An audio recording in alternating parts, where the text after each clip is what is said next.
We can Google it. We can Google it, yeah. Because it tastes like a really cool small brewery, right? Yeah, it is. Typical taste always, yeah. Yeah, I'm enjoying it. All right. That's not what we're going to talk about, though. Not now. Not now. Later on.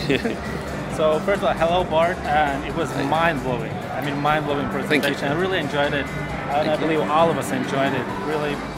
So your first impression on iLive, actually. How do you like iLive? Oh, I feel so sorry that I was here so late. I mean, I arrived very. I only saw the one presenter for me, who was really cool. I get a good vibe. Everyone's really happy. I was trying to get some feedback of the whole event, and yeah, it's a cool venue. We should grow it. We should get like double the amount of people in. We will. You definitely, yeah. You believe that understanding the behavior of customers is like the key to success in business, right? So, what maybe are the main things advertisers, business owners, entrepreneurs should look into people to target to? What behaviors?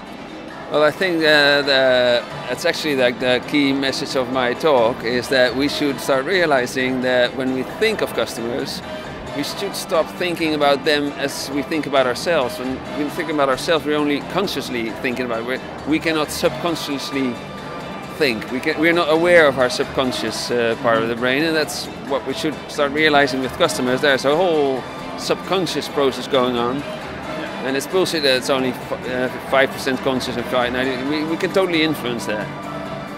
But the next step is a bit more difficult because you have to find out what systems are active when we're on this page or in this whole digital dialogue, and then which one do I need to be active? Should I deplete system 2 and only focus, or do I need system? And then you get an understanding of which techniques you have to use. Test.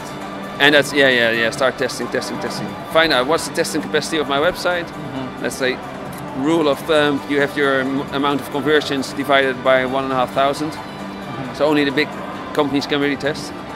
Don't start testing with like 100 variations per conversions per variation. That's not going to help you. More than half the tests you will do are not going to be significant. All right, thank you. Now, it looks like, to me actually, it looks like people are not buying big brands anymore for technology, for example, Apple, but they're actually buying it for the brand itself. Yeah. So what would be your advice? Interesting question. Yeah. So what would be your advice for new entrepreneurs who maybe don't have a huge budget? I love this question because I love the answer, and I think it's very important. The big issue we have, there are a few big issues we have with the experimenting that we do now, or A/B testing as everyone calls it. One of them is we're only measuring short-term effects, whereas we know that brands have a huge influence on our buying behavior. So we should start doing longitudinal, long-term testing with a part of the population that's not tested. We should start recognizing people in the long run, make sure they log in every time, or that we recognize them based on their Facebook ID, whatever, because we want to know this brand effect. And all the A/B tests are, small, quick and dirty persuasion techniques which just work in the moment, but what's the long-term effect? I see a lot of what I call extrinsic motivator techniques. Yeah, we give a discount, or we introduce urgency. Most of the Cialdini techniques are like social proof that works at this moment because there's scarcity as well. That's the short-term effect. What's the long-term effect? I mean, Booking.com is realizing that they're really focusing on how to measure long-term effects, and that's very hard because people book 3 rooms a year. You're not going to recognize them each every time. So brand is very important. But in terms of experimenting and sort of growth hacking your company with a hockey stick kind of growth, it's a very hard one.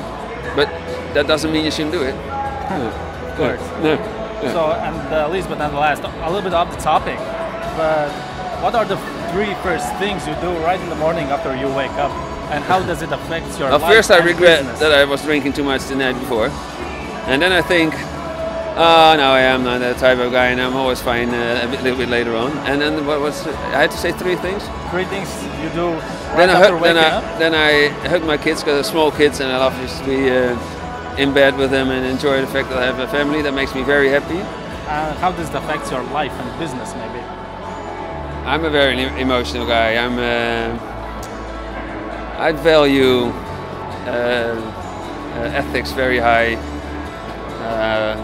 I feel very bad because I always say I'm separating consumers from their money, or brains from their money. but in reality I'm actually a pain in the ass if you are very commercial, because I will always remind you, okay, you look in the mirror, is this the type of guy you want to be? You know, in a few years you will be dead. Is this the way you want to spend your life? And that's why I love working for like large banks and really getting a cultural change that the customer is really centric in their strategy. And I'm very, very happy if they also realize that the customer is not just a conscious part of the brain, but there's a whole brain which is largely subconscious. You know. Right, great. I appreciate it. Thank you. Appreciate considering you. Thank you.